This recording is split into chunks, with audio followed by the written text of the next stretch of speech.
I achieve things. I'm an achiever. Thing is, I'm thinking about redoing the whole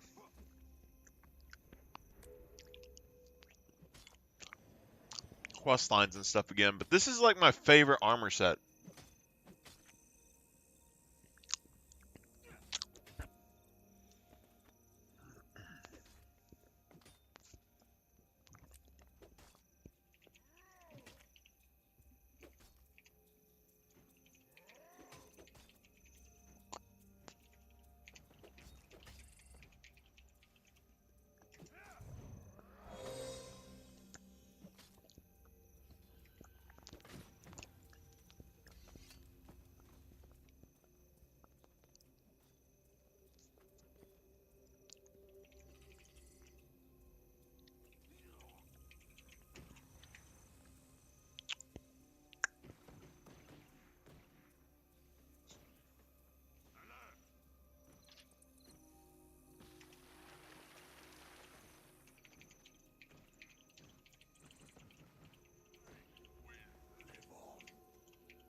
Primeval Warplay. We had power, toughness, and healing power on this guy. Toughness, healing, concentration. So this is a healing guy.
Eat my dust.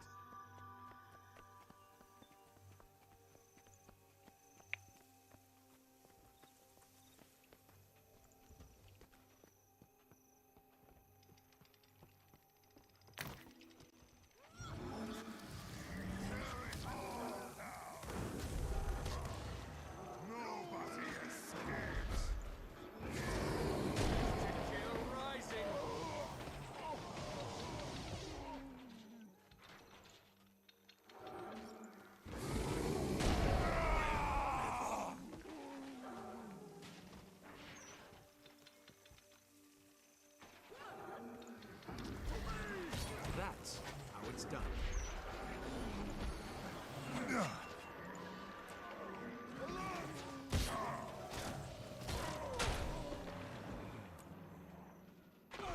had to hurt.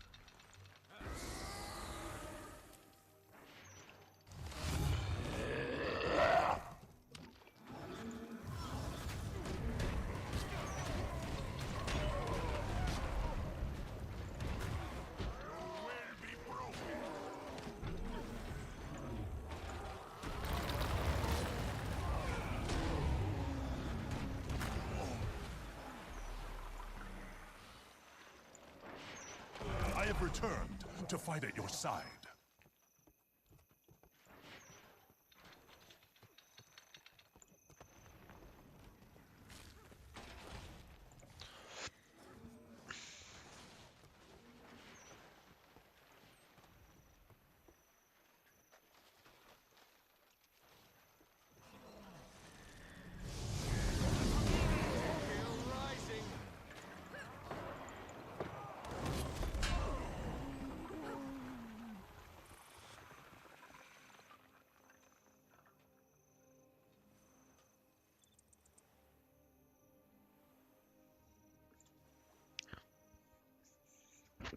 It's probably my favorite Roman kind of look for Guild Wars 1 or Guild Wars 2. I mean, it looks so good, man. Compared to everything else, I mean, it looks really good.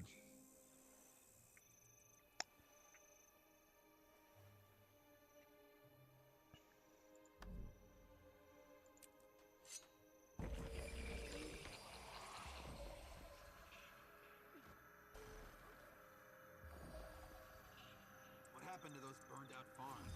That was a bad one. Centaur. We must renew ourselves. See action? You're staying for my life. Cost me my best friend. I like this for just protecting new players, to be honest. That feels good.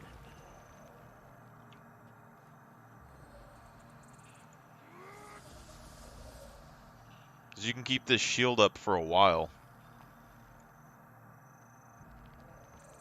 Seems obvious now, but They really should have stopped the centaurs from burning this place down.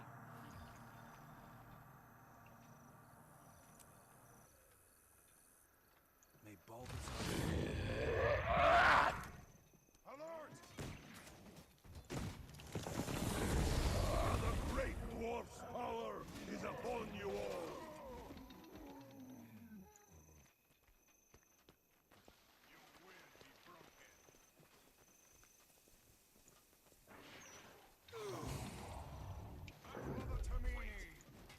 Cut our way through centaurs to get our own supplies.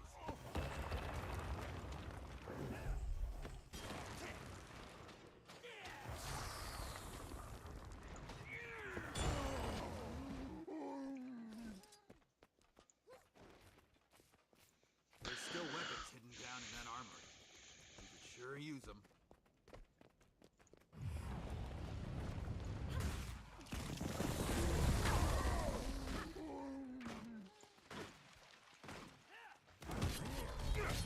Strong.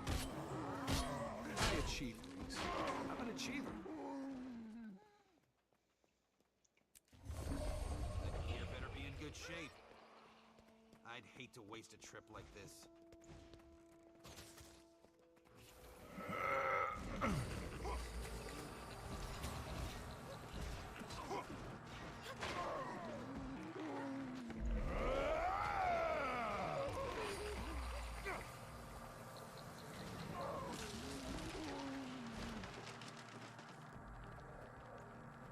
Centaurs ahead. And of course, they're right where we want to go.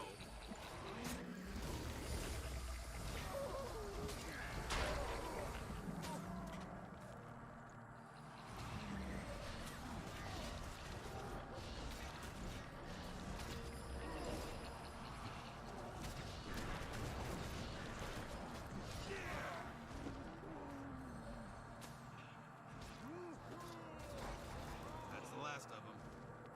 Why don't you keep watch, and I'll poke around the ruins, see what I can find. May Balthazar strengthen you. The Seraph thank you.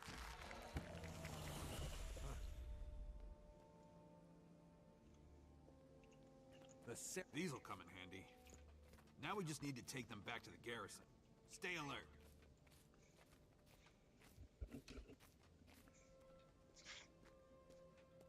The thing is, like, with this armor particularly, like, just swapping out, like, the helmet changes so much, you know?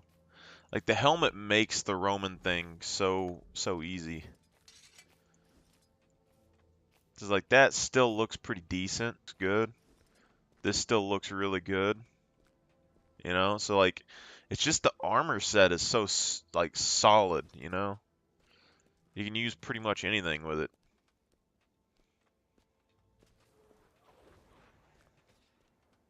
You will be broken.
Power, toughness, healing power.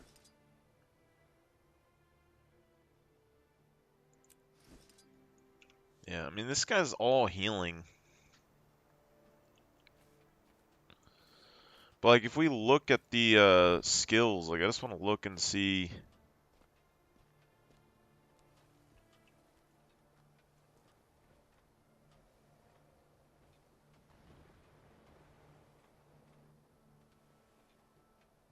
For each point of upkeep.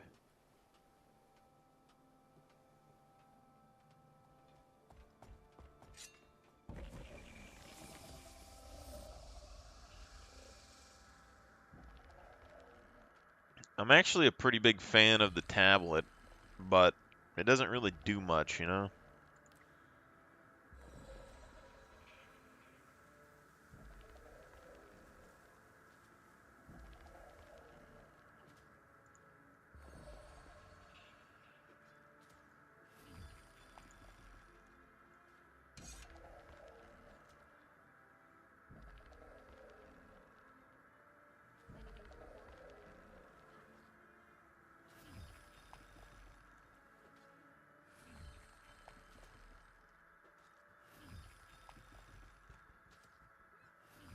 What happened to those burned-out farms? That was a bad one. Centaur horde pushed north, burning everything in its path. Did you see action? Worst day of my life. Cost me my best friend and nearly both legs.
Yeah, I don't really care about glint and stuff, but see, Luxon and Kurzik heroes,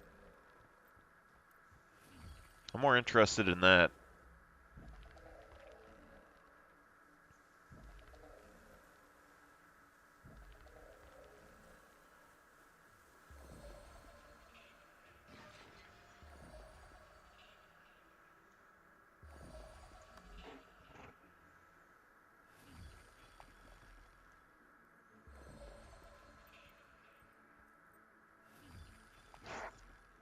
I like the idea of this too. So like the Spear of Archimedes, it 12-second cooldown inflicts torment. So and the spear thing kind of seems Roman to me, you know? And at 1200 range, it's inflicting torment and damage.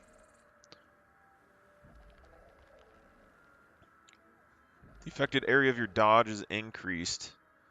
Heal allies in an area when you land Centaurs do you think you've killed? instead of dealing damage. I don't think. I know. 167. Keep track?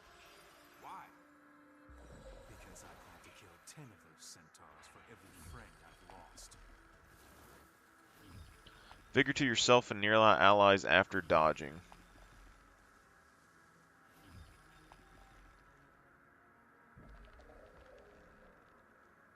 Cleanse conditions and heal when below a health threshold of 50%.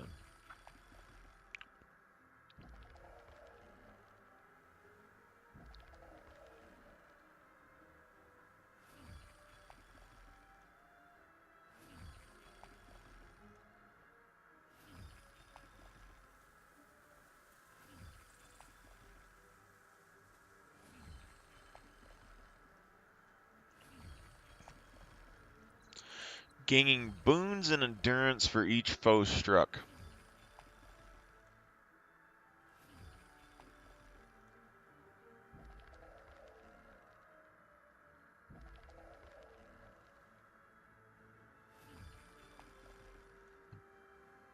Base Fury, 25%.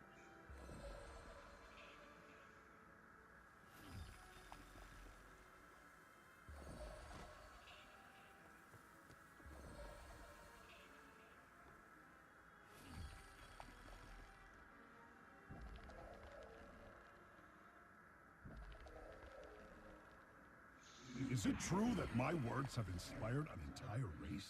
It is. Silvari society is built on your teachings. Interesting. This is where centaurs swarm the garrison. Cut me off from my unit. What happened? I died. What do you think happened? I fought through a dozen of those animals to reach safety. Lost so much blood, I fainted just past the gate. Increased damage while endurance is full. So 10% damage increase.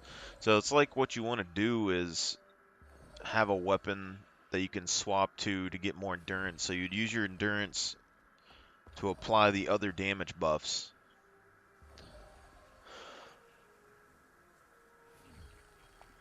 Yeah, by 15%, and then you would like swap weapons and then get your endurance back. So it's a class that doesn't want to dodge or something, which I find interesting.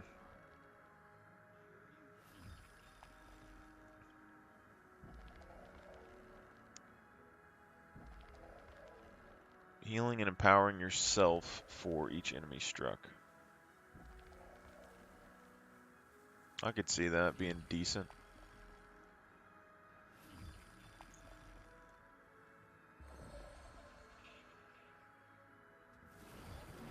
Great sword proficiency. I don't want to use a great sword though.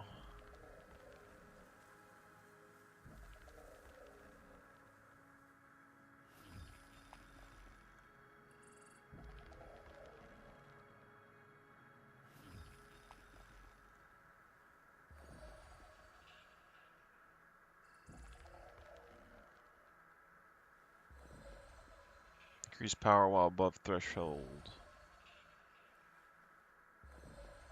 What happened to those That's kind of burned out interesting. farms? That was a bad one. Centaur horde pushed north, burning everything in its path. Gain endurance in an area when swapping legends or activating alliance Worst day of my tactics. life. Cost me my best friend. Gain health and boons when swapping legends or by using alliance tactics.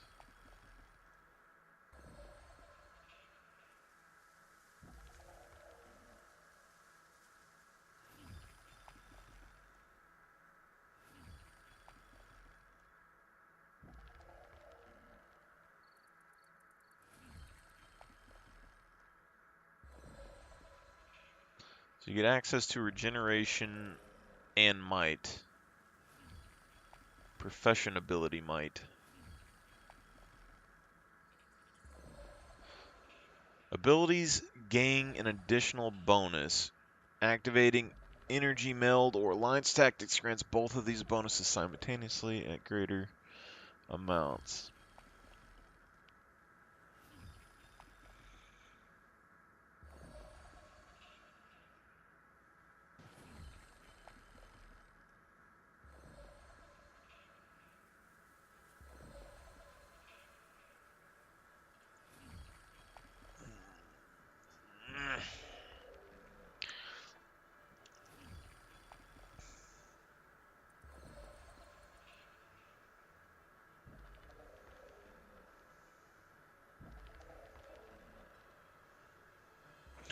I mean, I prefer these guys instead of these other things, because I don't necessarily care about the char or glint.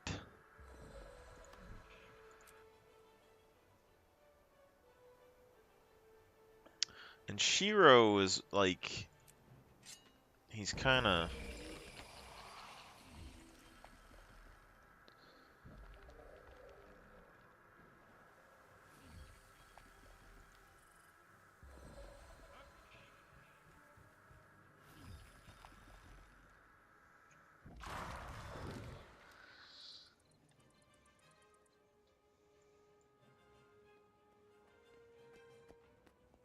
Seems obvious now, but they really should have stopped the centaurs from burning this place. Milax the Unyielding.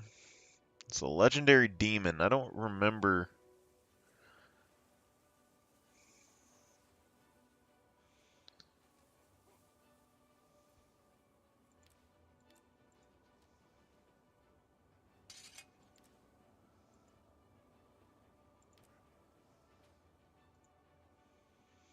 Grant resistance to yourself and nearby allies. Absorb conditions from those allies, gaining resolution and 167. additional resistance per condition. Why? Because I plan to kill 10 of those centaurs for every friend Increase I've lost. condition damage.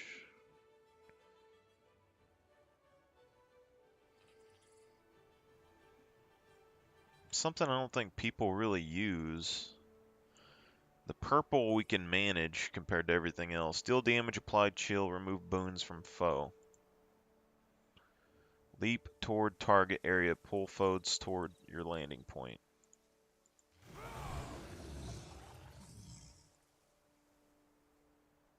Summon the power of the legendary demon to transform into a powerful avatar. Pulse torment to nearby foes. Using skills that cost energy, increase the torment applied. Now you shall witness true ultimate power.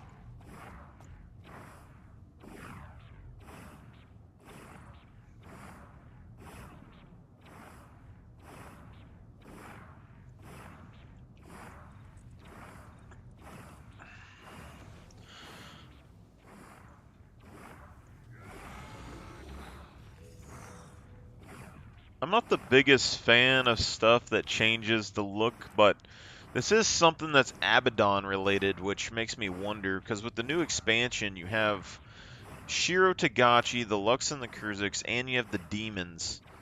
And if this was a legendary demon,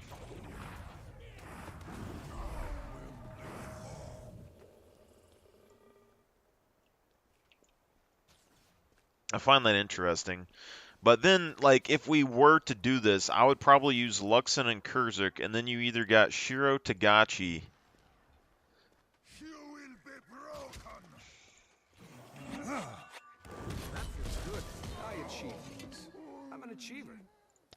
Which, he's kind of a hero and kind of not. And, like, early game, I could go Shiro Tagachi and Milax together, right? But then I have green and purple. I would do vulnerability.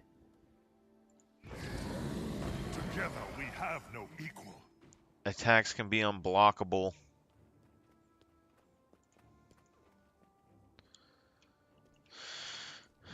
Yeah, I mean, you basically get a thing, you know, you can dodge and you can step towards your enemy. You gain quickness for 3 seconds. The 5-second cooldown. I think that's pretty much okay. This grants Fury for 6 seconds.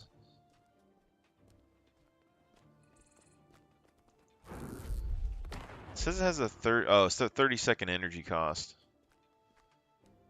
Alright, so you can basically get infinite Fury and stuff as long as you have the energy. Gain great movement speed, and you strike foes an additional time.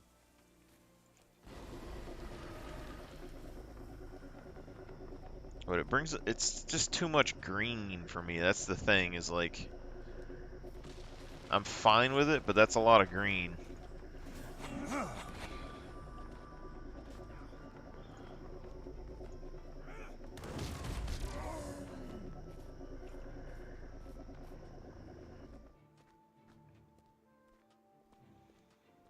You have these green floating shards, everything else. Then we go to Milax, which is purple.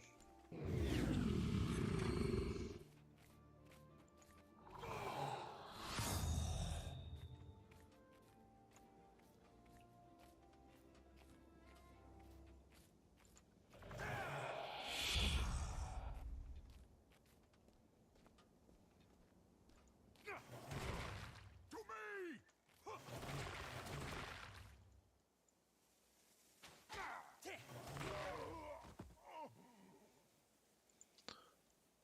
Okay.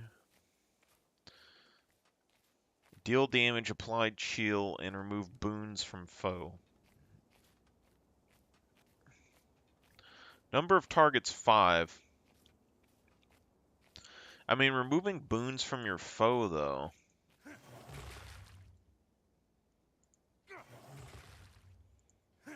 I mean, that kind of looks dumb, but everything else.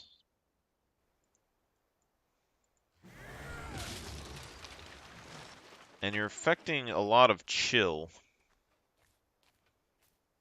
which is something the warrior builds can't really do. But this thing, you only get one option.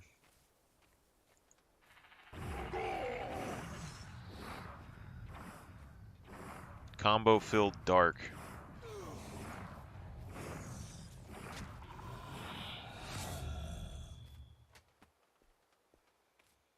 But it's torment. I mean, you're getting power of avatar, pulse, torment to nearby foes. Using skills that cost energy increases the torment applied at the next pulse. So the torment's already going up quite a lot. We can deal with the purple with the Roman look. I don't really like colors clashing on my stuff though, which is part of the reason why I like the warrior stuff a bit more, is because their abilities are very basic. There's not anything that they can necessarily do to mess it up. But see, but this, like, our condition damage and stuff should be 0. Yeah. But if we had a new character, we could make our...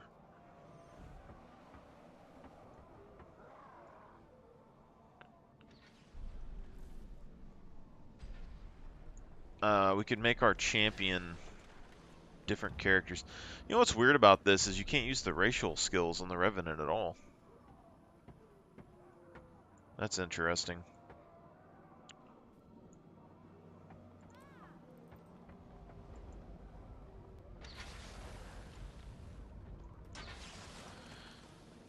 But you pulse torment to nearby foes. Using skills that cost energy increases the torment applied on the next pulse. Intervals 1 second. Targets are 5. But it's AoE. It's constant. For me, this is more like...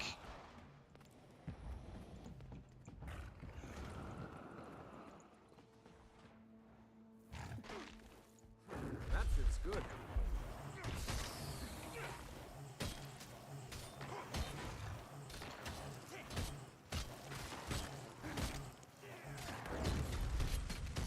Like, I think when it comes to, like, hand-to-hand combat, Shiro is just probably the strongest for healing and all that. But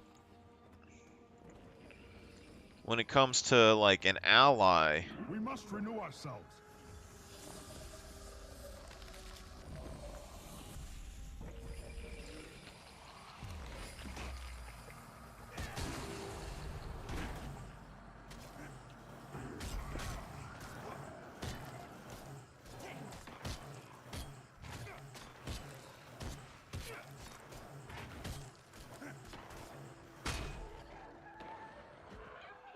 When it comes to, like, allies in a squad, it's just the effect of... I think this heals just AoE naturally.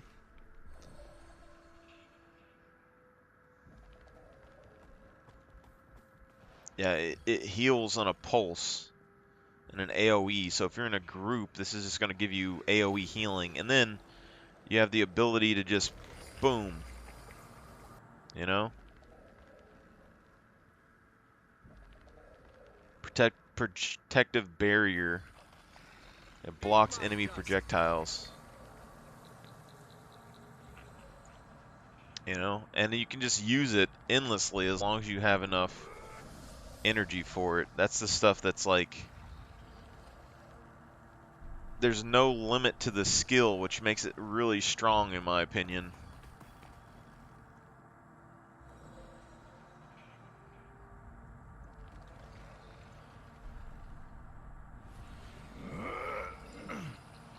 Thanks for the fort, Mordred Scum.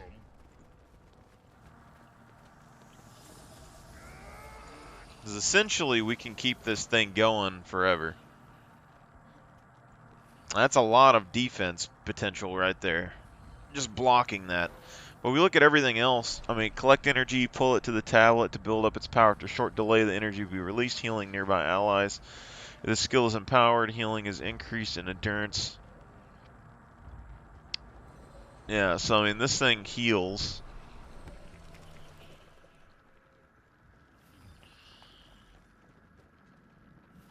And heal them for a small amount per condition removal. Like, you got condition removal, and you have really big healing effects. And then you can just block all projectiles forever, which is pretty big. And then you can just heal nearby allies here. But it seems like the Kurzur's abilities are probably somewhat similar. But when it comes to, like, the demon, we heal more for each condition applied to us. Which, this is pretty strong with our healing power right here. It's already 6,000. You're getting another 700 and something per condition. So if you're fighting someone with conditions, that's going to be a pretty massive heal. But grant resistance, absorb conditions from allies, granting resolution, and additional resistance per condition.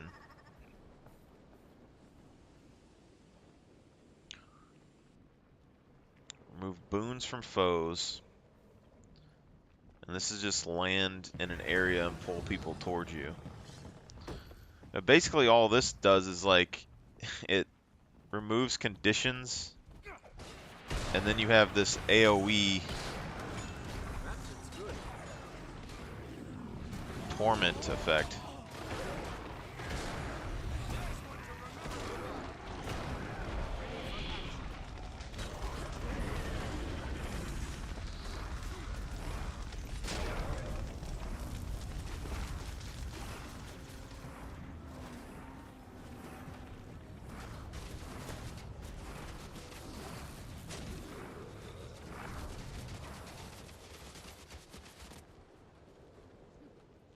Which I'm not super opposed to, but it's not the best look, you know?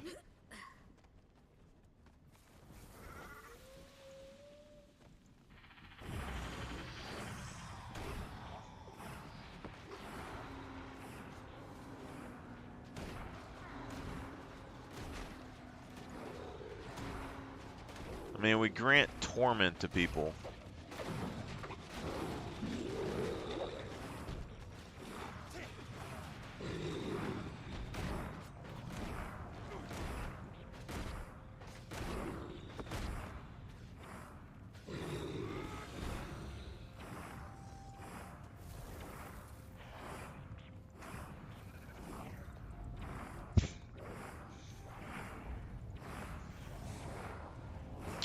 Leeching bolts, though. The combo field. It's a dark combo field. Leeching bolts could be good.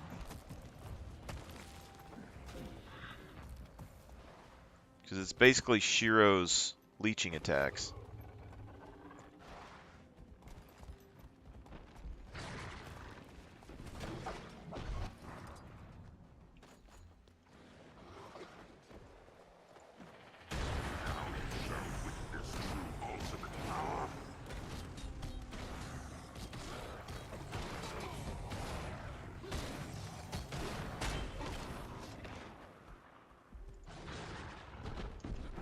Good.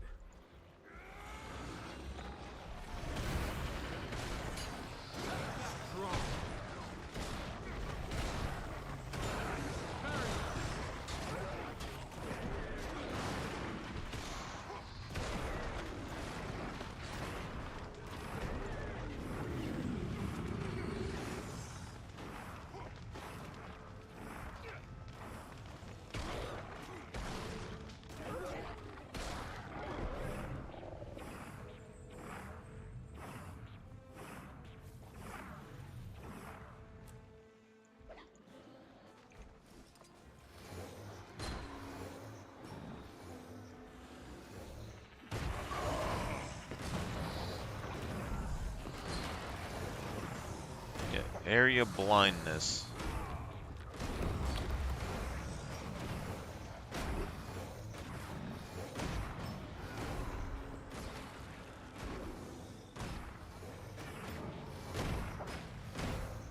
So with the hammer, this gives you lifesteal every auto attack.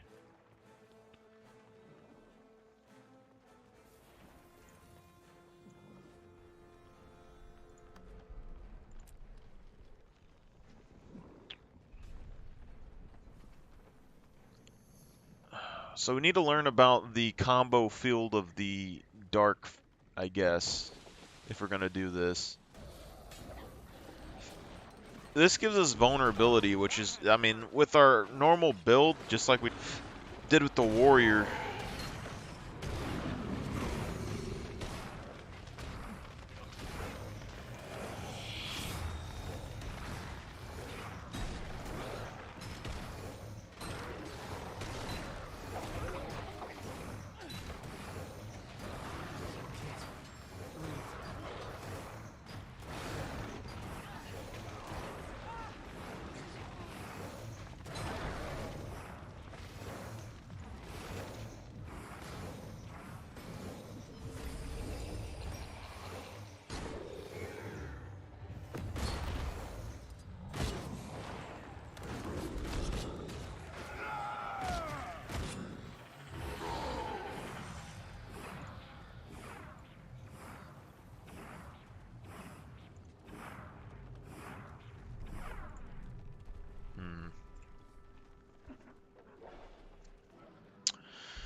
More or less, like, I just need to look at this. So he has short bows.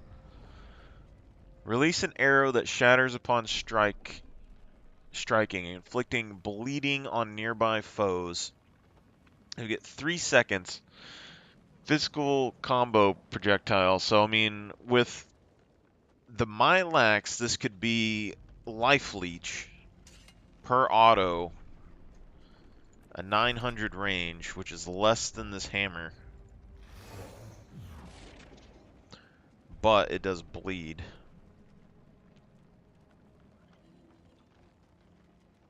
This is, it strikes foes in its path.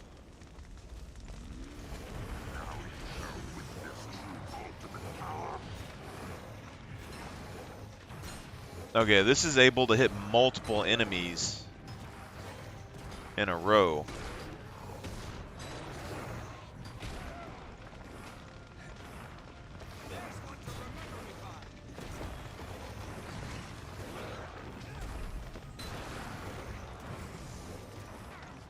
Okay, I clicked the ability like 16 times and it's still not.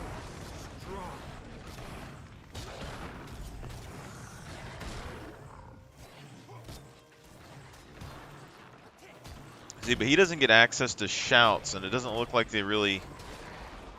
There's one stun breaker. He could still use the Tempest runes like our warrior does, technically. As long as he can keep the energy up.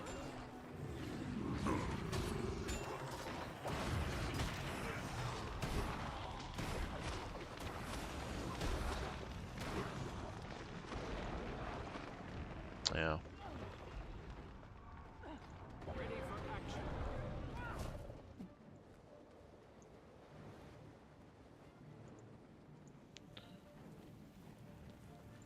So the power of that is that if you have a ranged weapon that hits multiple enemies, you're getting life leech off of all of it. Whereas like Shiro's effects, let's go look at Shiro real quick. He gets life leech off of this. He gets increased attack speeds. He gains great movement speed and he strikes foes an additional time when he hits them. So, I mean, you're getting an additional attack potentially. And you can go unblockable, which is good. And you got the vulnerability on this. But we can already get life siphoning. I believe it was in here.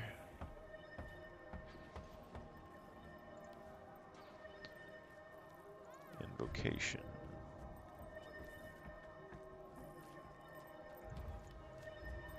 Corruption. Torment deals increased damage, which makes me think that's what you'd want on this guy. Charge up and release a burst of torment energy on nearby foes. Burst torment when you switch legends. So you'd probably want corruption. Gain resistance when you use a legendary demon skill.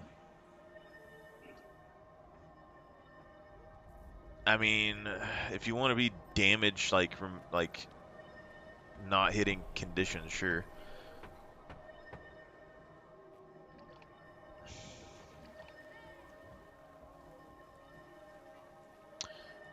While maintaining an upkeep skill, your energy pips are increased, but you apply torment to yourself.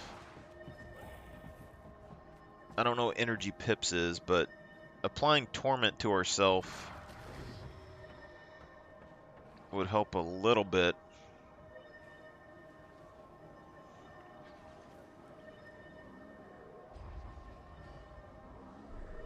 Maybe. But we have no way to give the conditions back, because this could be additional torment if we could give it to our enemies. There's sigils, though, for weapons, I believe, that can transfer conditions, so this might be a method yourself and then transfer it to an enemy. Conditions don't increase damage. When you chill a foe, you also inflict torment. Incoming strike damage is reduced while you have resistance on you.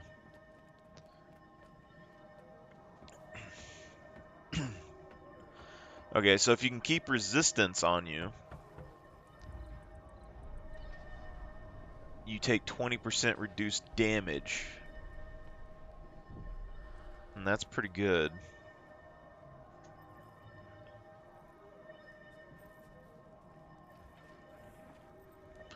So you get per condition when you absorb conditions off your enemy or your allies.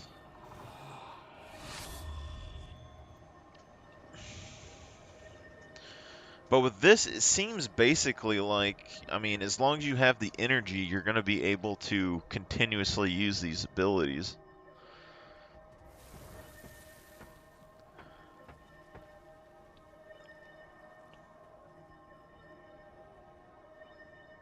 Conditions that apply to foes and myself. Conditions applied to me last longer. I mean, I think that's probably fine when it comes to like us using pain absorption and stuff. I mean, you could use ruins to counteract that if you wanted to. Get like 30% condition duration. I don't think it would be that big of a deal. Combo Field Dark. Damaging conditions you apply last longer. So you got bleed, burn, confusion, poison. Duration of 10% increase. So, I mean, we see that we can get bleed and we can get torment. I don't know if we could get burning. Like, if we were with warriors, we could get burning with the fire aurora, potentially.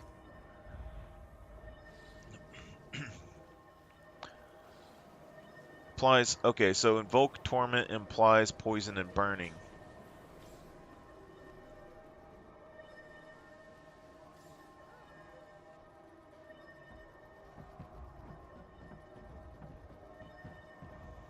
I don't know what invoke torment means, but this seems like, okay, so we can get basically infinite burning and infinite poison, potentially, maybe with the Milax ability.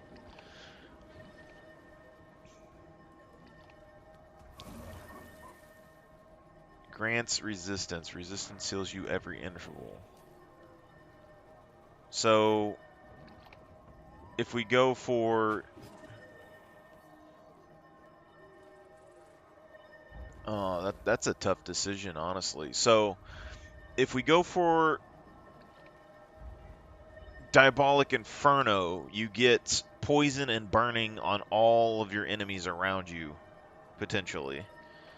Which is going to then increase your total DPS, probably. And then, if you do this, you're getting resistance, which could give you basically 20% damage reduction, and it heals you every interval, so you're basically getting like a healing signet from the warrior, but better. It's probably not as strong as the adrenal, though. And in this one, transfer conditions from you onto foes. So you can copy 3 conditions and it's unblockable. So if we did this and we got this despair, we could increase our pips, give ourselves torment, and then we could use this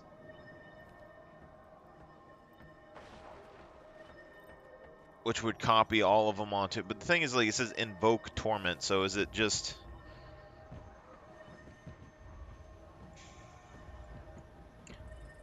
That's the question. Can't hold me forever. But I can hold you as long as I need to.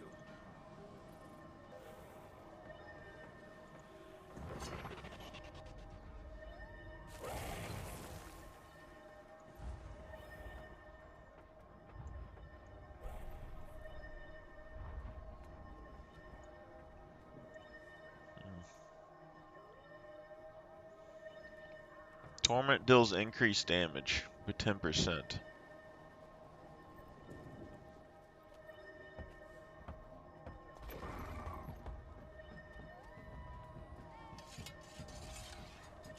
Pips gained.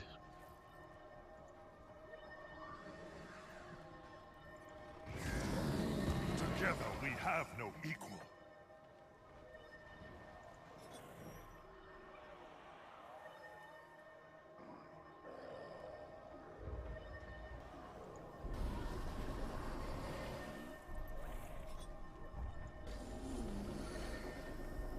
Okay, so that makes it to where you can keep upkeep skills going. Okay. I think that's probably the best. But it applies torment to us.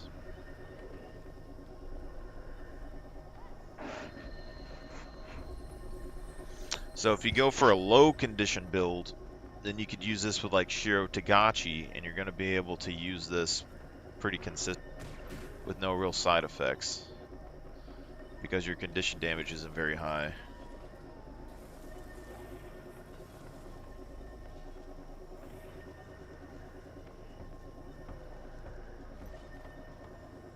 That's interesting.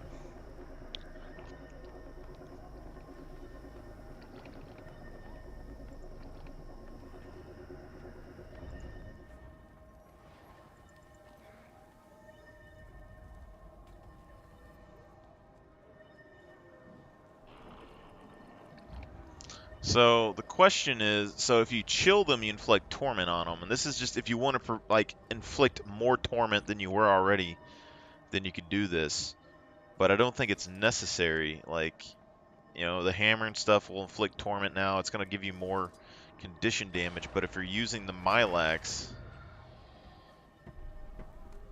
I mean, you have a couple of skills that would inflict torment when you hit them, but you're already inflicting AoE torment anyway. Conditions you apply last longer, but conditions you apply to yourself last longer.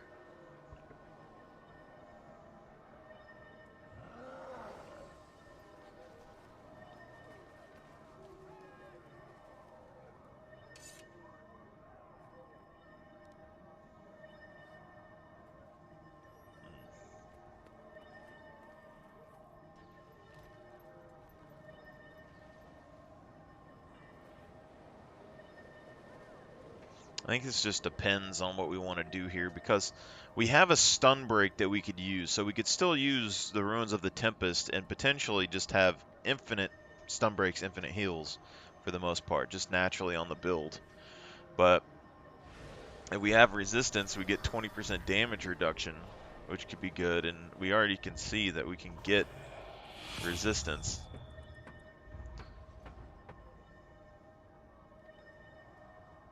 But reapplying that constantly is going to be a problem, I could see.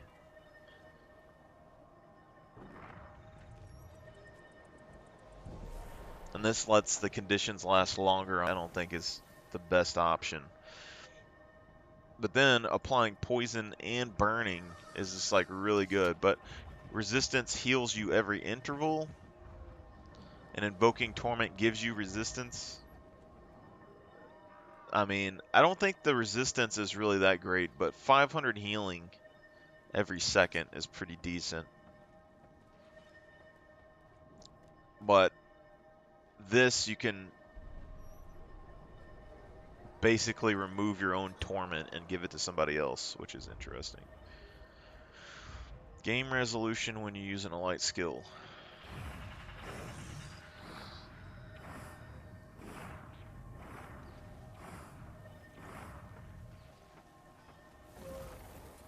Reduce strike damage dealt to you from foes beyond the range threshold. So you can reduce your damage potentially by 30% if they're far away from you. 360 isn't really that far. Like, this one's range is farther. So you're looking at like anything beyond like almost melee range.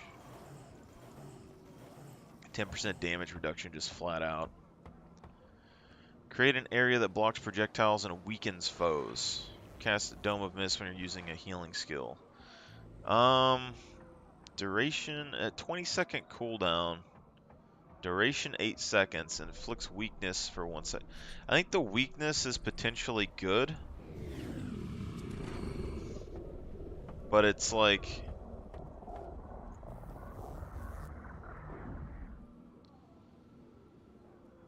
8-second duration, a 20-second cooldown. If we could increase the length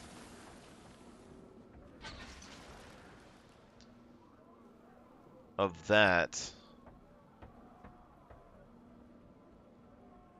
There's a pattern to the tremors we've been experiencing. I'm convinced of it. Yet my own magic won't. I like weakness.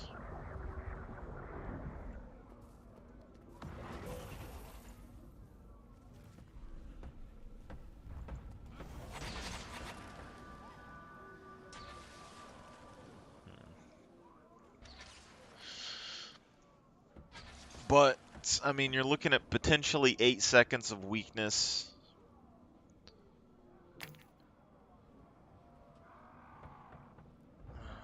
I mean, close quarters is reducing the damage from ranged attacks. This one is going to give you basically reduced damage from close range. And it looks like it blocks projectiles, so it's also anti-range, sort of. But Dome of the Mists, when you use a healing skill, 20-second cooldown, you'd need some sort of healing ability that's lower than 20 seconds, which the only one I can think of is the Centaur, potentially.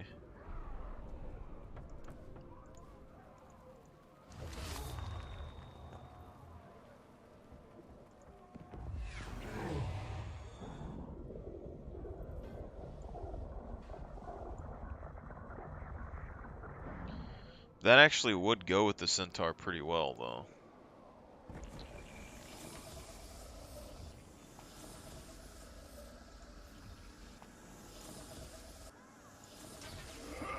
I think that's still a healing skill, yeah. So you get 8 seconds of just free protection. So what that tells me is that if you're channeling a skill, you could use this. It's going to heal you over the amount of torment that you get. And then when you're ready, you would deactivate it and then swap over to the other skill, and you get 8 seconds to regen your stamina. And then you go straight back into the barrier. Study these ruins. Maybe even organize a dig.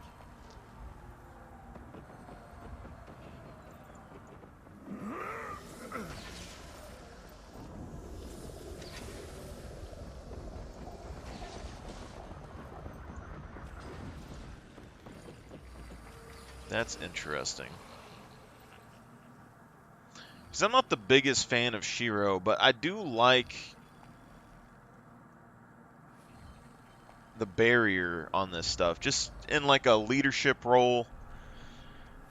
But now like the barrier is giving me more and more torment. So with this, we move it to a location.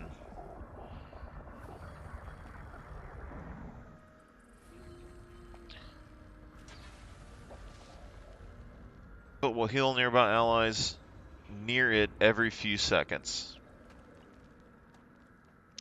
So you're getting 425 healing. And then if we get resistance, heals you every interval.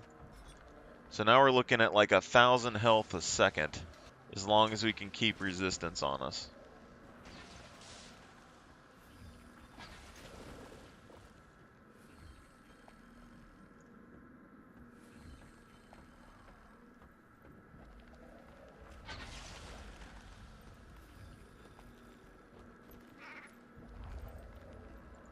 Now you get 20% damage reduction.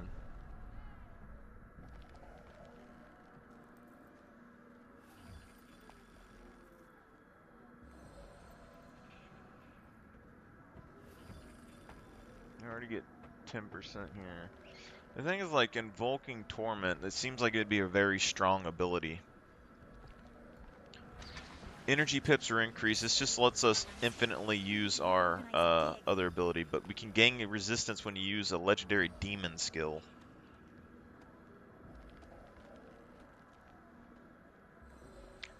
Torment deals increased damage. I think the upkeep is probably just better. Even though it doesn't deal increased damage, we get to use less energy, which gives us more DPS potentially.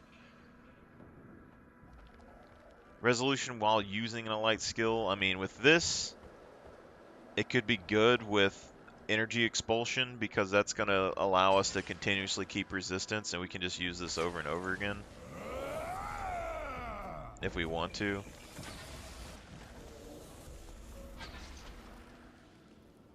There's a pattern to the tremors we've been experiencing. I'm convinced of it. If only I had my lab. But you lose that on the weakness in the projectile there if we do that. So there is that as well. The other thing, though, is that, I mean, Vigor, when you gain block, you're disabled, gain might when you break out of stuns. 35-second cooldown, though. I like the protection, but that's a little bit. Gain resolution after you dodge. So that's a way that we could get more regen. Disabling a foe applies weakness for 5 seconds.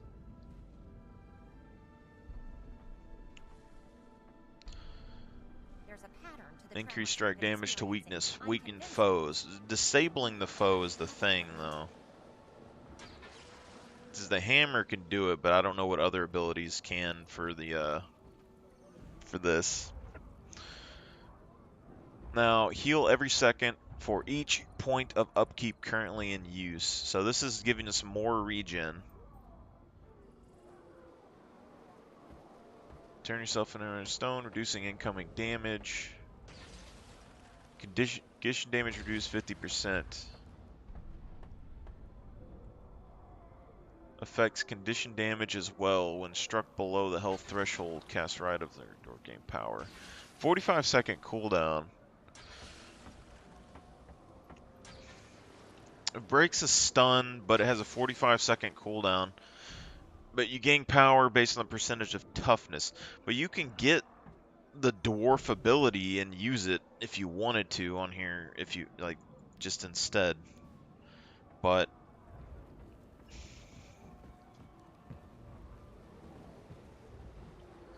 %50 damage reduction, you are still susceptible to conditions and control effects.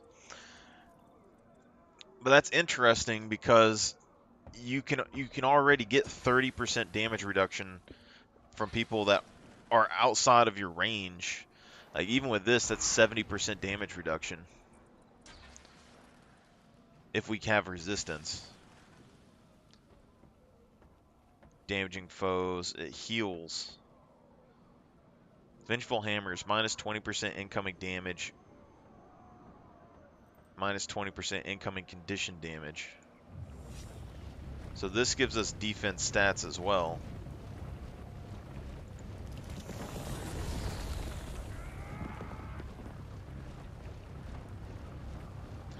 But the thing is, like, the Ride of the Great Dwarf, I mean...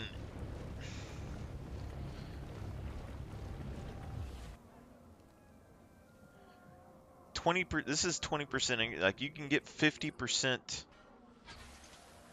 decreased damage just with the hammers. But we also got to look at, it's a 20-second cooldown for this, but we have 2.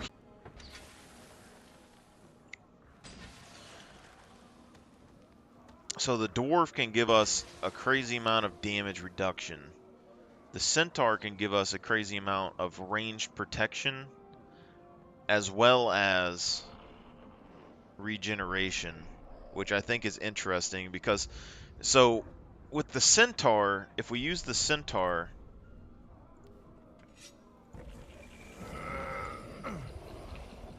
we basically can force enemies to have to come to us and come inside of this and fight us. Otherwise, they're never going to get inside, and they're not going to do anything to us. So they have to come in here and fight us. So ranged is basically non-existent. Like, you cannot with any range. And if we go for the Dwarf, then if they attack us with physical damage, then they just aren't going to be able to do much to us because we get so much damage reduction. But we need to keep resistance on us to keep the damage reduction up. So you could potentially just go for like a tankier build with the Dwarf and the other thing, because the Dwarf is hitting for regeneration as well. Like, this thing is doing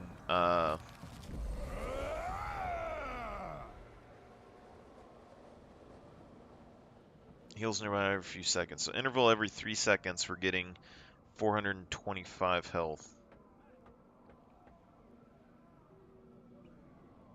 Every 3 seconds. And then this is giving us heal every second for each point of upkeep currently in use. So you're looking at like 5 points of upkeep. It's like 400 health here. So you're getting, you know, 400. This is going to be like 100 and something. So you're looking at 500 and something. And then you're potentially getting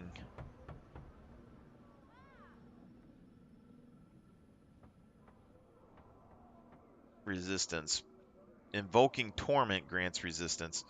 We need to see if this is what I think it is. Last, now I will feast on their anguish.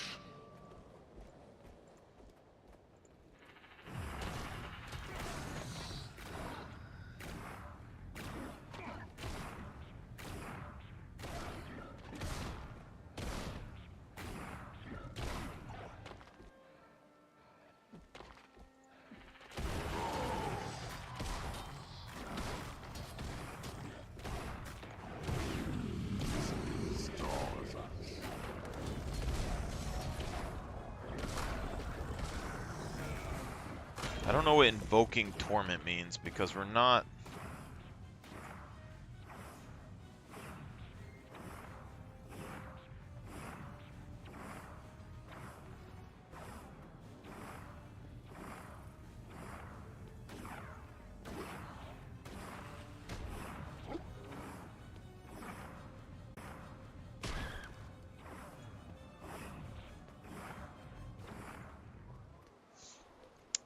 Invoking Torment.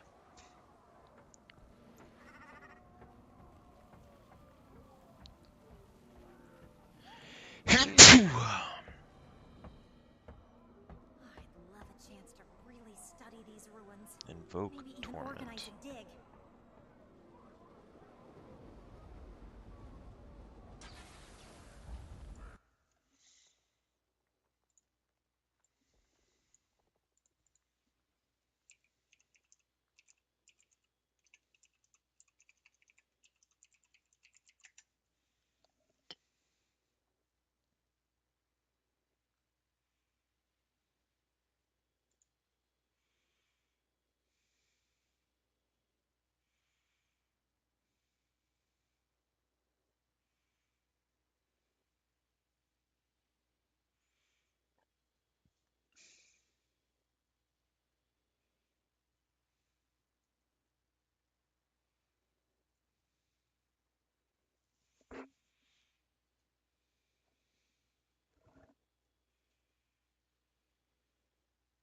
So when we switch legends,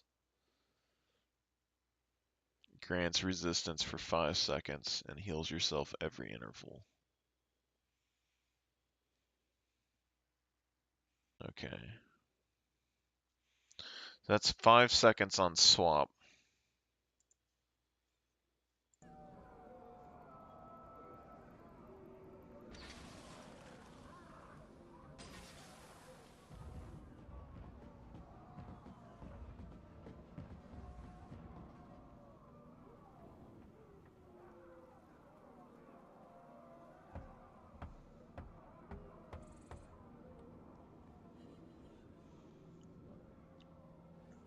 So we can go for infinite use of our thing, or we can go for basically infinite resistance, sort of. It's a 5-second cooldown. I don't think that necessarily matters.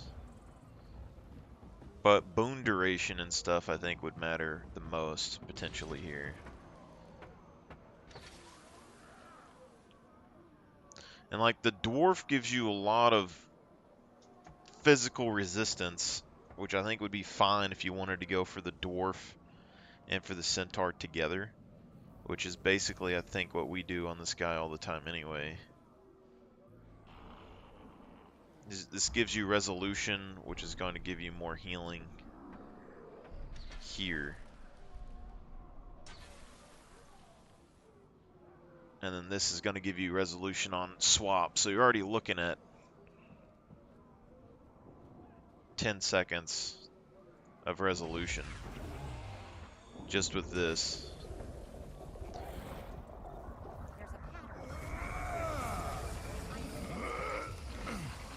As well as all of this damage reduction stuff.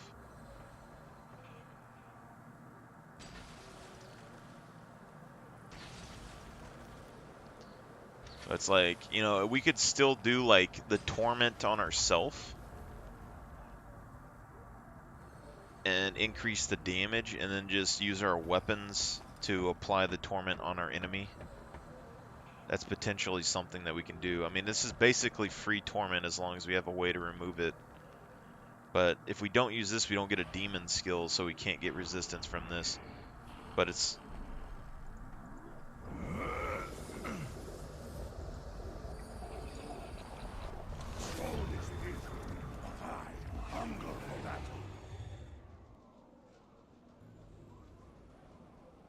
Oh, this is resolution.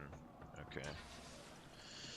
Okay, it's resolution, so that doesn't necessarily matter. This is just physical damage resistance. But even that being said, I mean, that's 20% incoming damage and 20% condition damage. And you're getting healing as you're using the ability, which is pretty big. Getting resistance when we dodge. And I think this would work, except for when we get the other...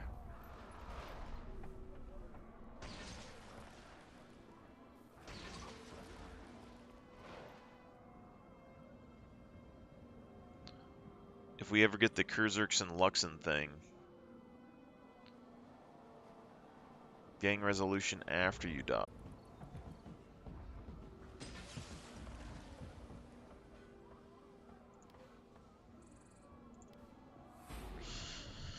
Alright, I'll be back. I'd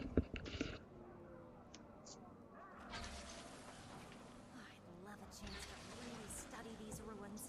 Maybe even organize a dig.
organize a dig.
Strong allies make for quicker victories.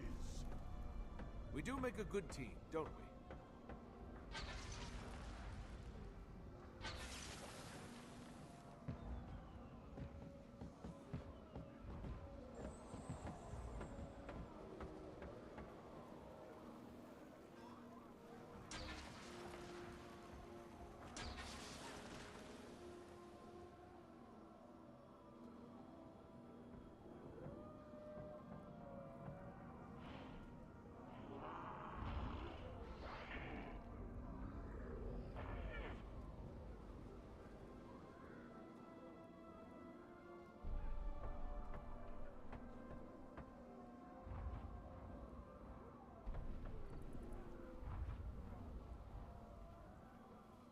There's a pattern to the tremors we've been experiencing. I'm convinced of it.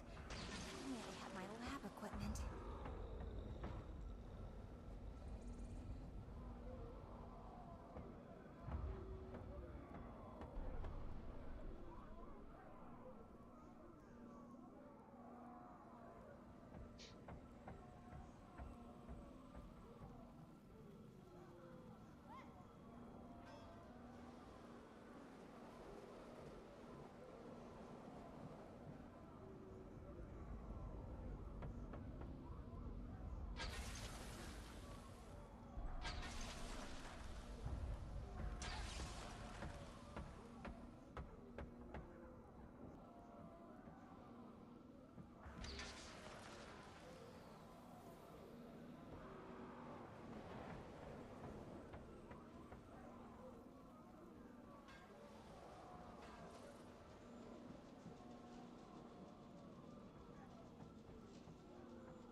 There's a pattern to the tremors we've been experiencing. I'm convinced of it. If only I had my lab equipment.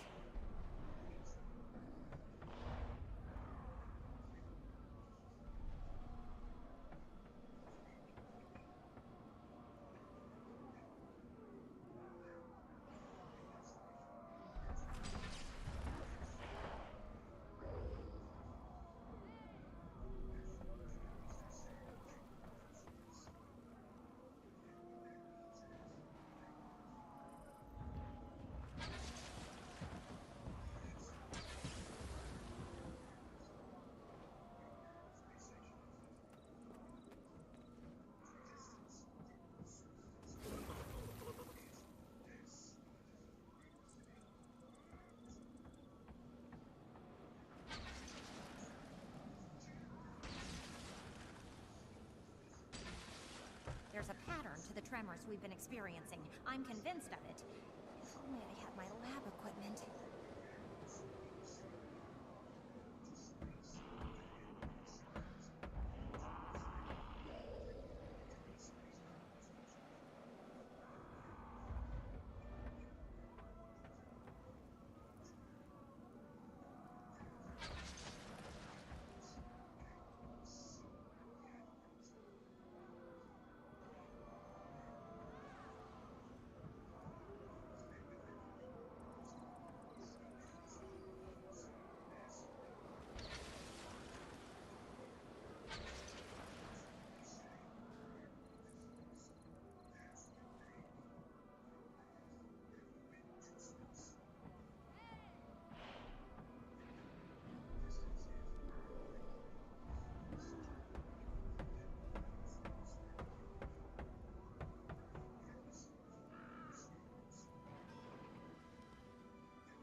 Organize a dig.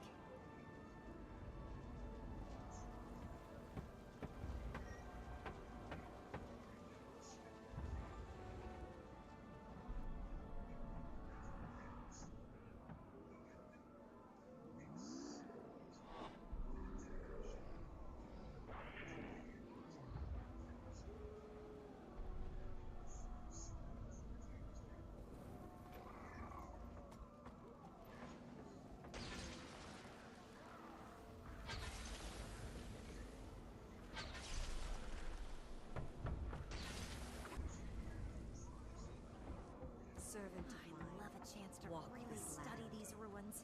Maybe even organize a dig.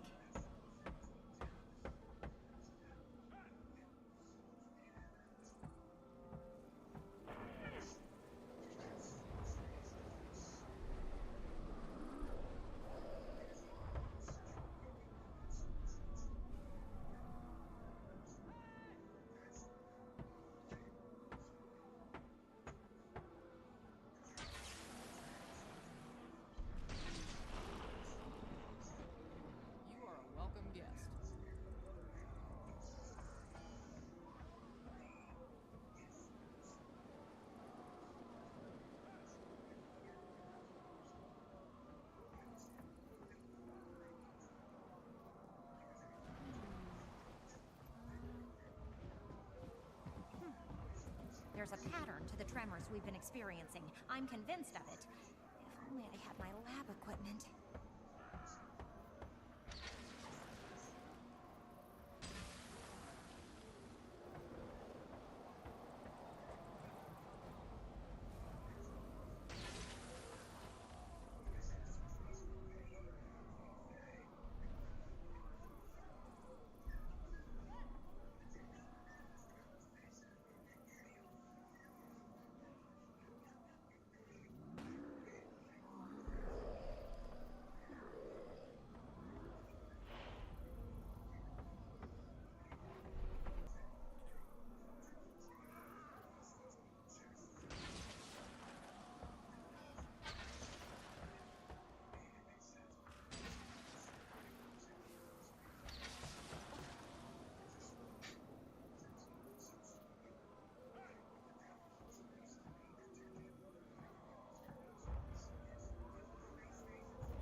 study these ruins.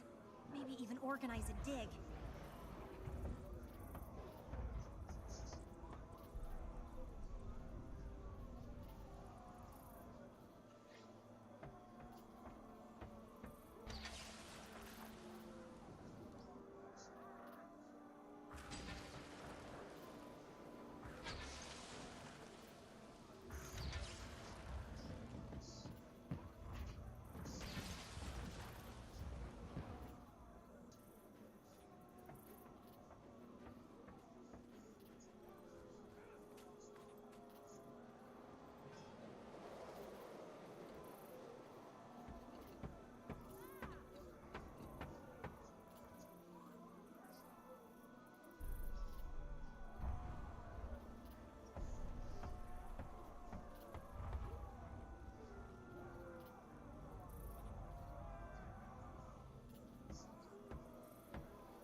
There's a pattern to the tremors we've been experiencing. I'm convinced of it.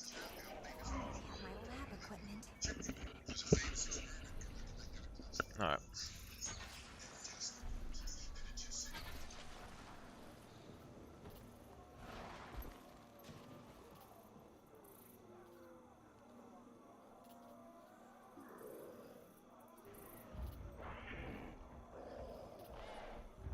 Gain Fury when you invoke a legend. It's getting 10% condition damage.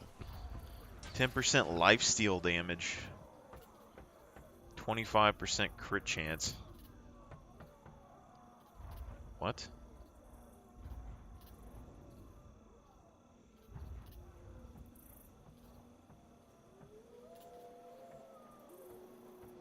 All damage dealt is increased while you have Fury.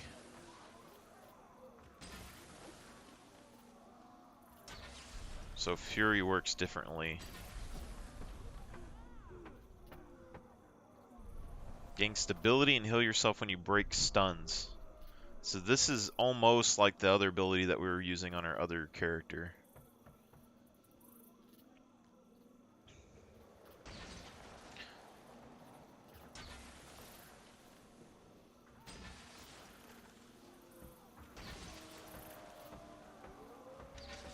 Might resistance for 2 seconds.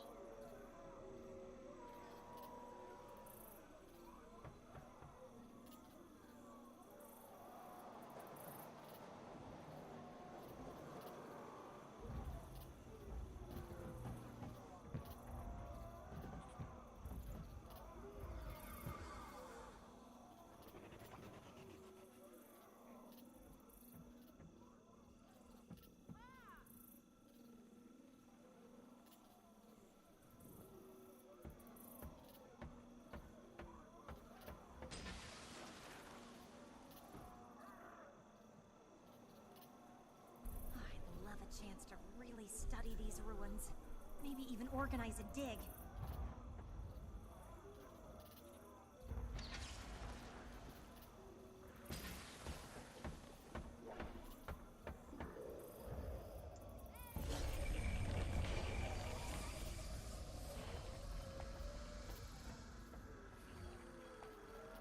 Invoke a legend casts a skill based on the legend you invoke.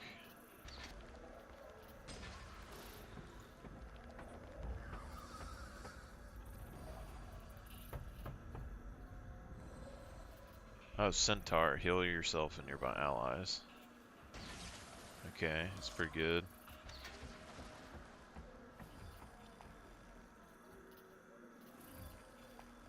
Bleeding.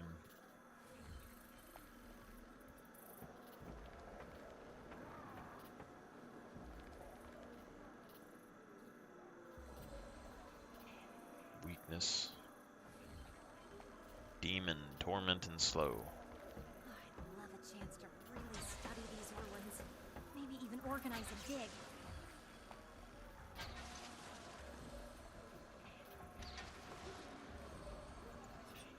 I kind of like the increased crit chance here. And then breaking out of stuns healing you could be good as well. So that's Invocation. We have Devastation.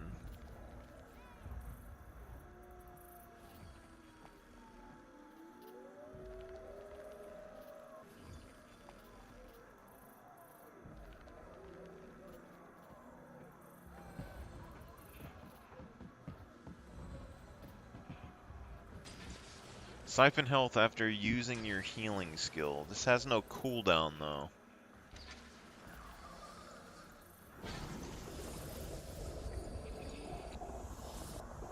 We must renew ourselves. So we can get 25 life siphons. That might be better than the other thing. Grant Fury to yourself and nearby allies each interval.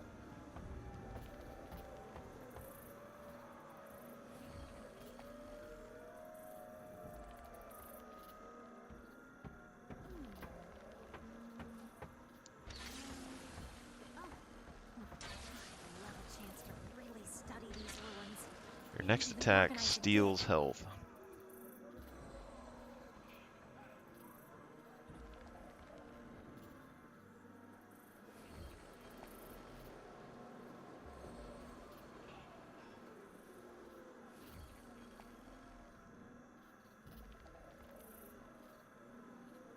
Increase strike damage to foes below the health threshold.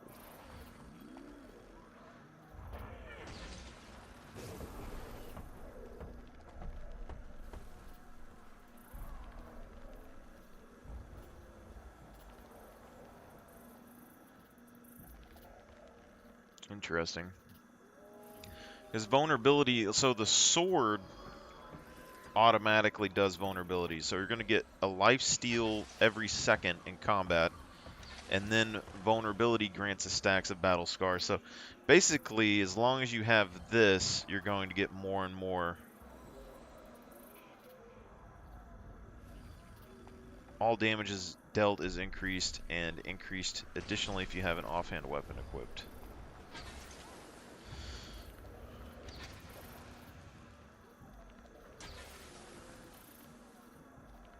Increased damage based on vulnerability stacks. But heal every second for each point of upkeep in use, which is already pretty good. Resolution when you dodge. Infinite blocking, basically.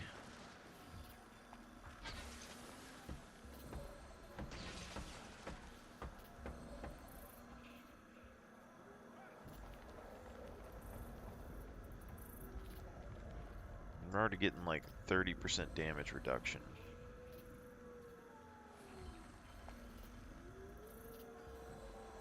And we just need sources of resistance.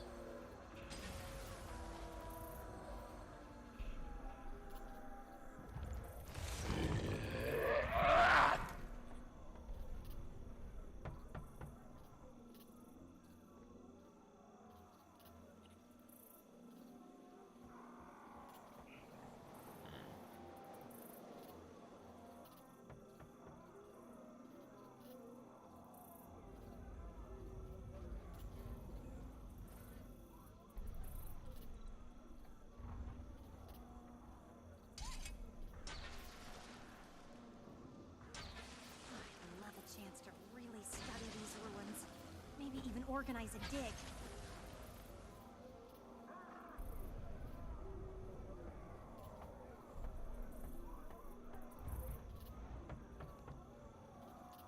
Resistance after you dodge.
So much crap on these characters, man.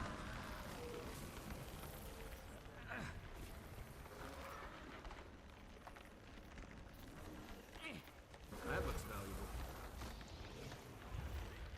Research is only as useful as its practical application.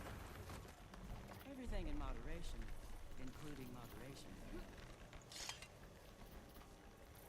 Knowledge is the greatest treasure.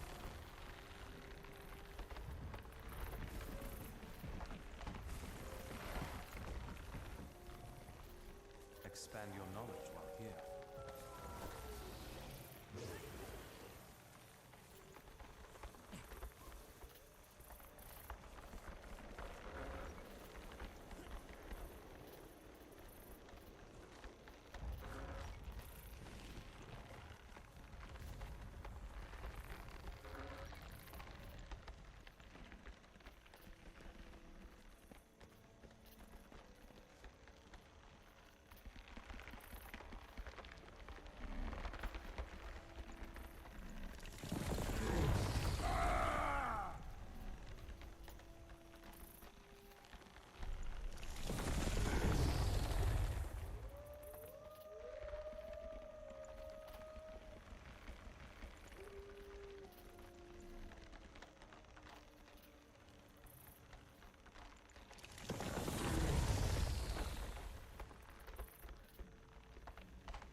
Interesting.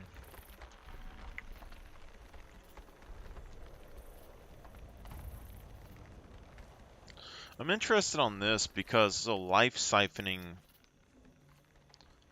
with the centaur, we're able to continuously life siphon, which is like just an increased damage. Infinite life siphoning while also having infinite range protection.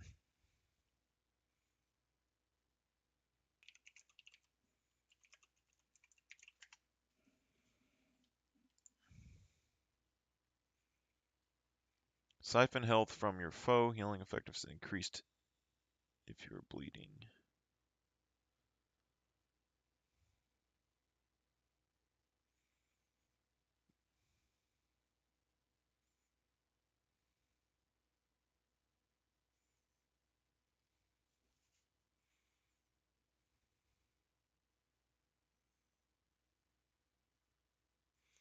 Battle scarred.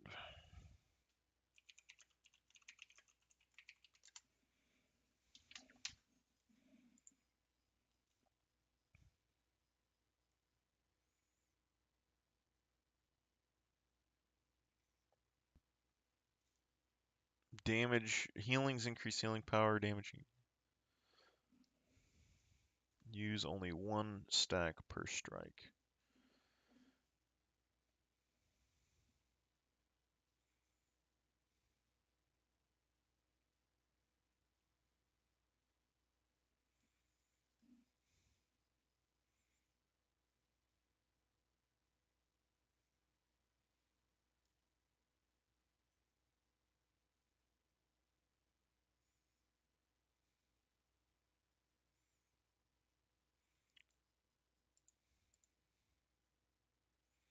So Embrace the Darkness applies Torment and consumes a stack of battle scars.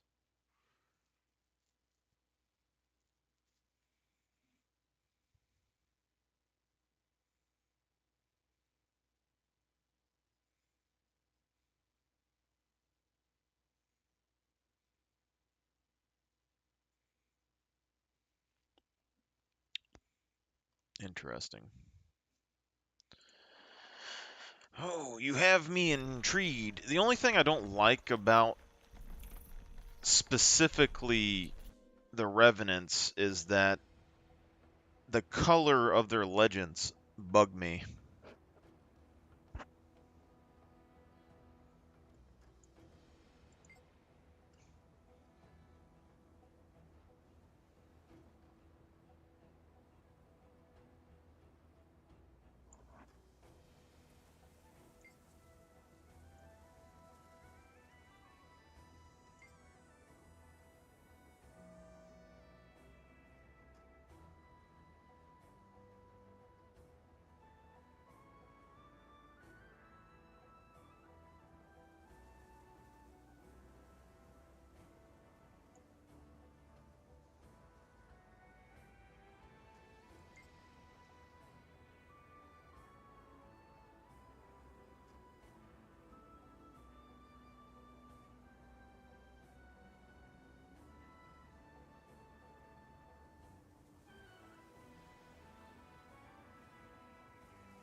Actually, I need to go look at the weapons again real quick.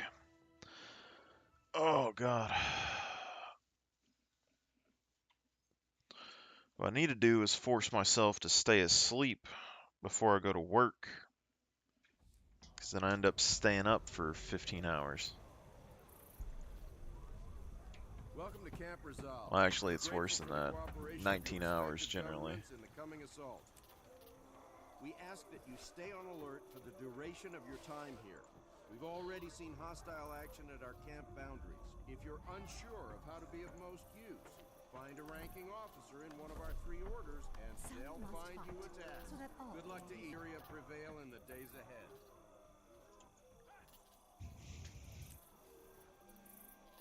Ah, okay, Vindicator. I see what they're doing. Look for the cooperation of your respective governments in the Huh. coming assault. Long way from Christ. This is cool. We ask that you stay on alert. I did not know that. We've already seen hostile So, action we are at our missing... If you're unsure of how to be of most use, find a ranking officer in one of our 3 orders. Shield from and they'll conditions. find you a Channel task. your rage Good luck into to the each of nearby you. area, May healing and tyranny empowering prevail in yourself the for days each ahead. enemy struck. Interesting.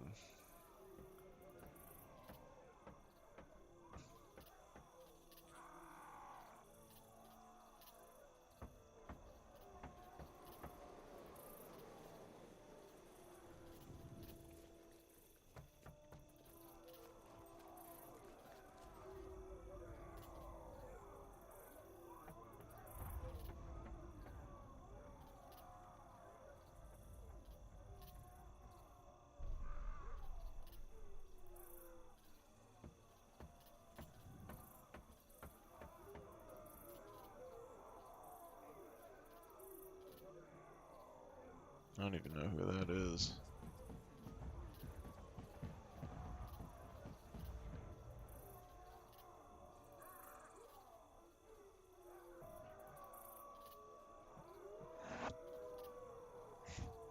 It does torment.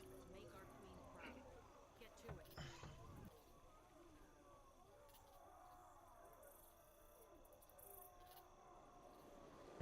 to it. 12-second cooldown.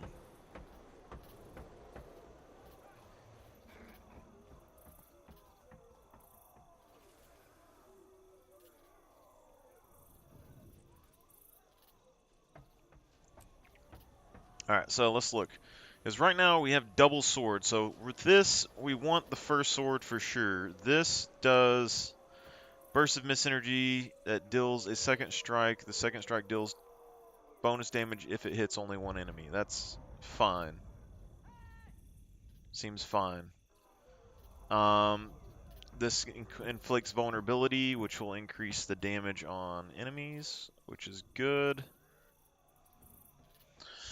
Then we have Shadow Step and unleash fierce attacks on enemy foes. Gain might each time you damage a foe. That's pretty decent, I guess. It looks like 5 might, maybe.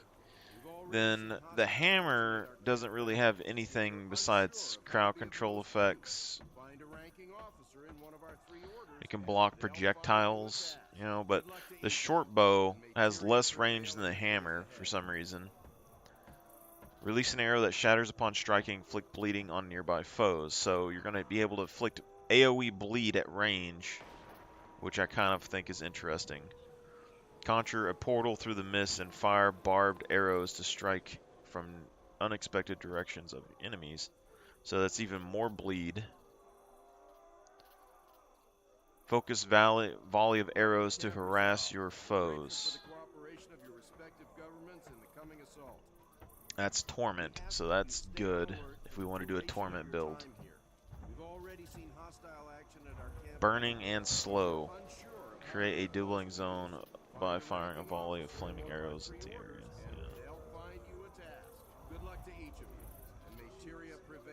To ignite and knock down your enemies. Interesting. So axe offhand, damaging. Disable rift. This rift will collapse on itself, pulling in enemies. Inflict vulnerability and chilling them. Swing your greatsword again, inflicting vulnerability. Swing at enemies with your greatsword. Hurl forces from the mist in front of you, rendering foes vulnerable. Do you need assistance? You come seeking knowledge. Okay. Rush towards your opponent, cleaving the area. Looks like a warrior skill. Strike your foes with empowered energy, dealing increased damage based on attacks blocked by Imperial Guard. Blocking incoming attacks for prolonged duration, and ready a counterattack that deals increased damage based on the attacks blocked. I've never seen anything like this place. Damage of True Strike is increased. We've already seen Damage per block. If you're unsure of how to be of So does it not have a maximum stacks of 5? So you can get basically twice the damage. And may Tyria prevail in the days ahead.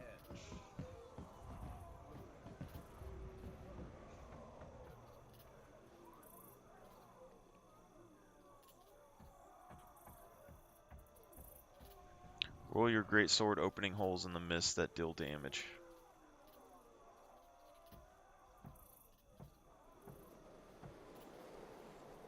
Interesting. So mace gives poison and torment on attack. Searing fissure. Torment and weakness. Staff. So the staff heals people.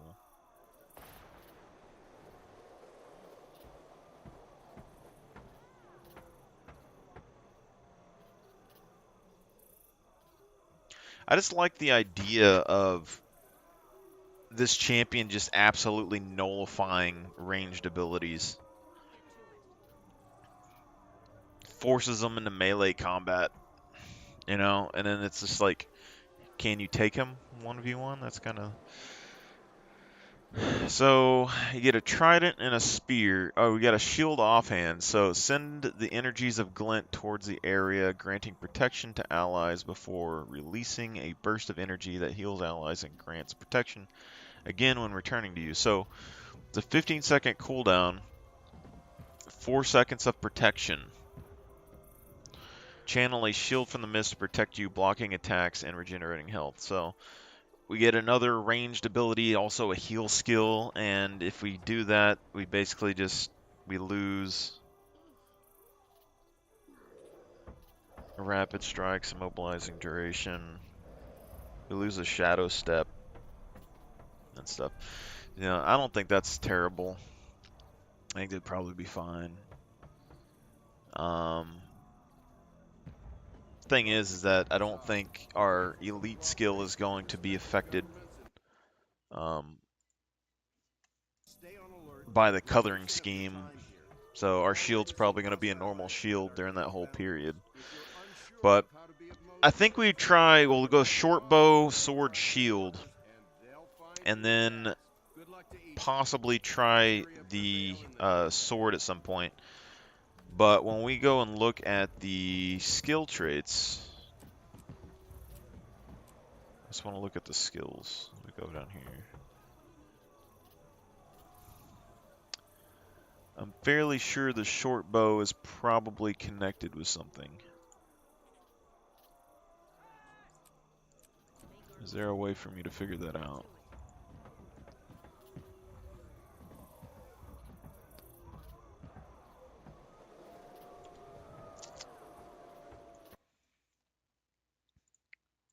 Let me do a Google real quick. Guild Wars 2 Rev short bow. Yeah, so we're gonna need 2 elite specs to use if we want to use the short bow. You'd have to have 2 elite specs.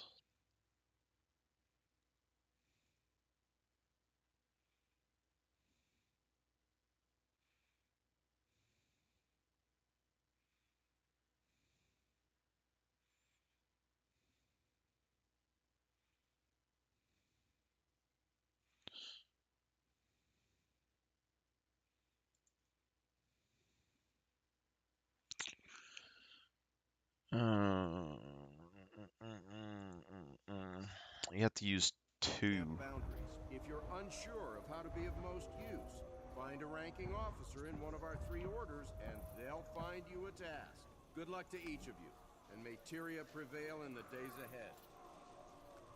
Yeah, so if we do this, we're going to have to get all of the mastery points, I think. So I have to do like a complete gameplay probably.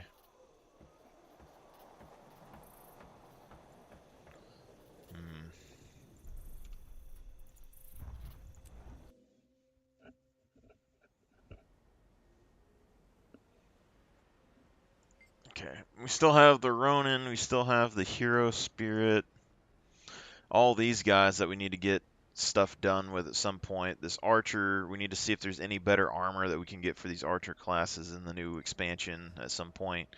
We still have the Necromancers. I enjoy just playing the Necromancers in general because they don't require much effort. You just summon a bunch of minions, and mine in particular summon a bunch of minions. But I like the Spirit of Rome and stuff because I can make clones of myself. So in the lower areas of the game, even if you're playing a Necromancer, they can kind of tank things for you, but the clones look like Roman soldiers, and they don't really do a bunch of damage, so it's pretty decent. Hero Spirit. That's one of my original characters. I don't ever really play them, but they're like a pure DPS thing. He's one of my original PvP players as well. I just don't play any of the big, like, champions anymore, like the really big characters. There's not really much point, but this guy's look was very unique back in the day. No one ever, like, mixed armors like this. And he's the only character I've made white. Like, he was, because I was curious because I never made a white character, and I thought, like, Odin, he's kind of godly. Maybe he can get away with white. And this is just a merchant. I want to give him, I made him specifically to go to Cantha and get the new Golem mech, and then I was going to turn him green. So I could have double Golems, basically, was the whole plan. But yeah, looks like we're going to do a Revenant. But Revenants apparently don't have the ability to,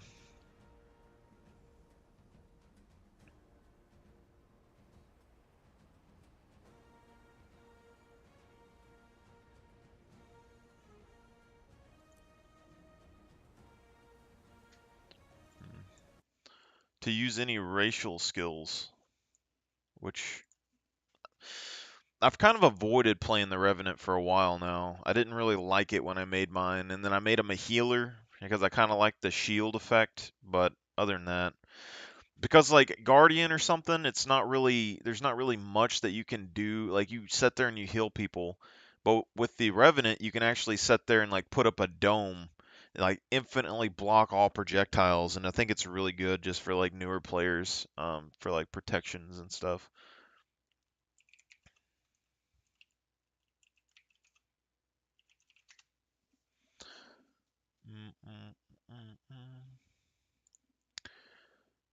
Yep.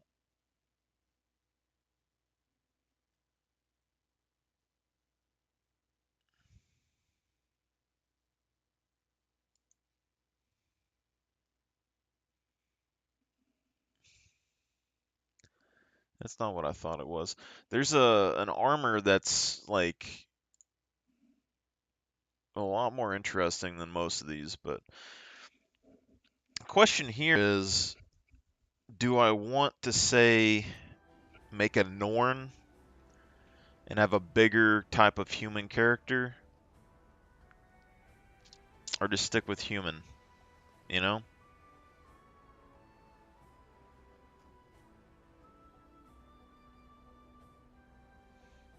Does a bigger character affect your, like, I doubt it affects your abilities radius, but that would be interesting to have, like, if a Norn's radius was bigger than a human's radius for, like, the shield and stuff, or AoE effects. Guild War 2, does size affect skill radius.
I've always liked how the Norns look, but like I don't want to make my character look super big.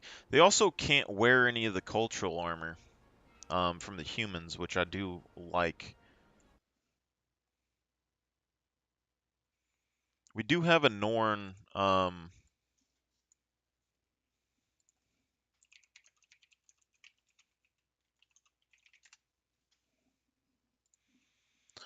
I used to really like Norn cultural armors.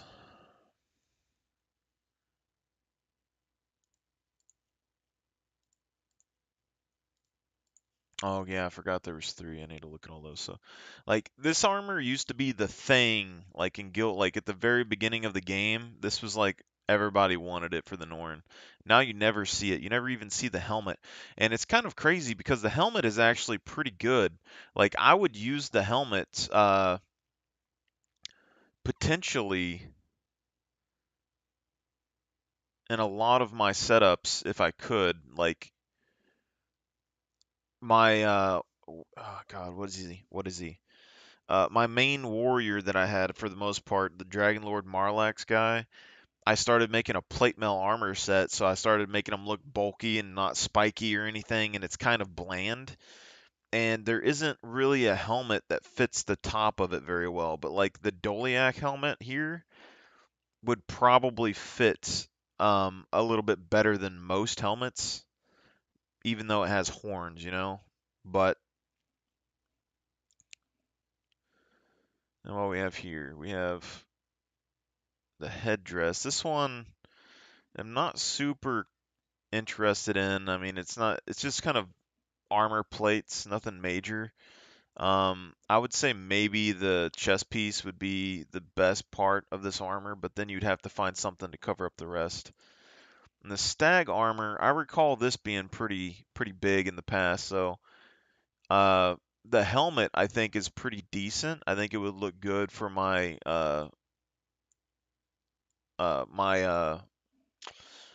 Dragon Lord armor set potentially, but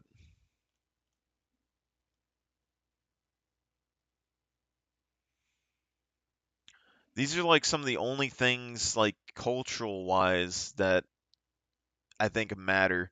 But like if you get a Norn, then you can't wear any of the human cultural armors. So the chainmail, you can't wear. Trying to think. The end helmet I don't really care about. You can't wear the armored legs, um, like I have on my veteran knight character, which kind of sucks because I actually like that's the only problem I have with this game for the most part is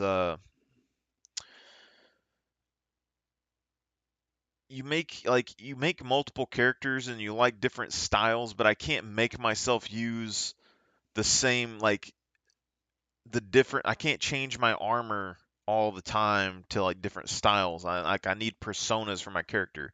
And now I have like 16 warriors and I only use like 2 of them half the time.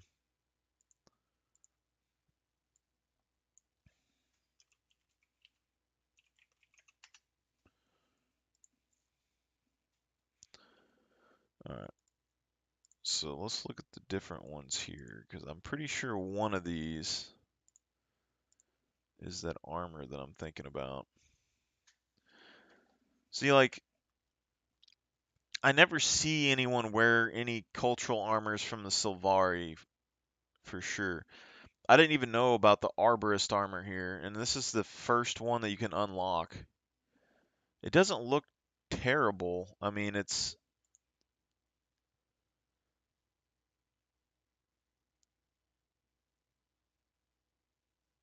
not absolutely terrible. If you're to make a plant-based armor set, I don't think it's bad, and it has pretty generic shapes and stuff.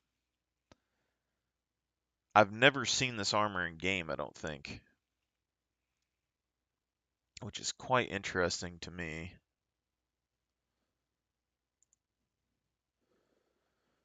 Okay, so this is a Warden armor, so this is that darker armor. Another armor set that I've never really seen in game, I don't think, but I'm not really into the shoulder pieces necessarily, but I don't think it would necessarily be worst armor ever. And then this Oaken armor, this is kind of terrible. I don't know why that's a thing, but I could see this, like the helmet potentially staying, the chest piece potentially staying, boots seem okay, but this one, very clean cut, looks like it's fairly decent armor. Nothing major, nothing super upsetting about it.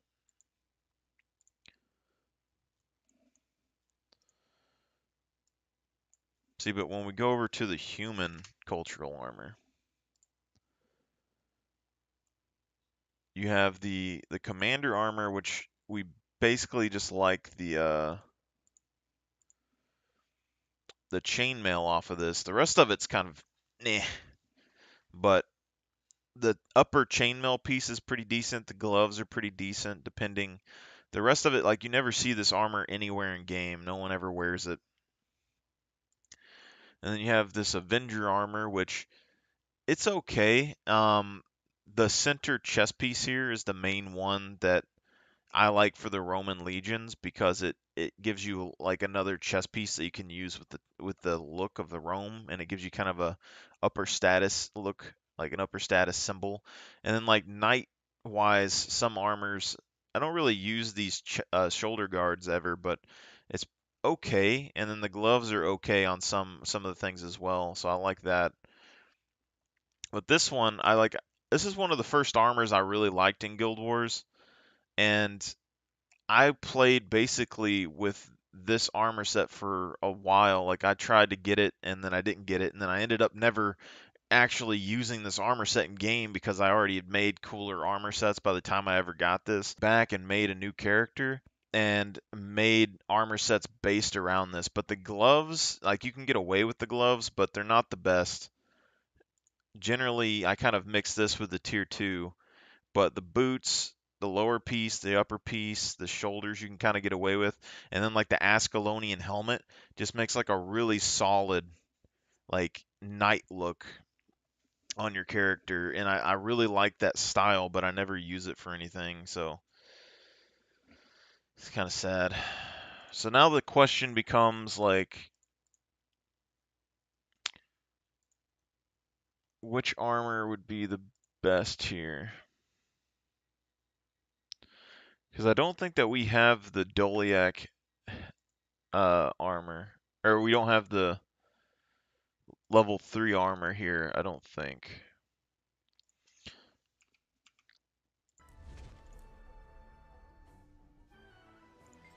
See, but this was that I was trying to make an armor that looked like plate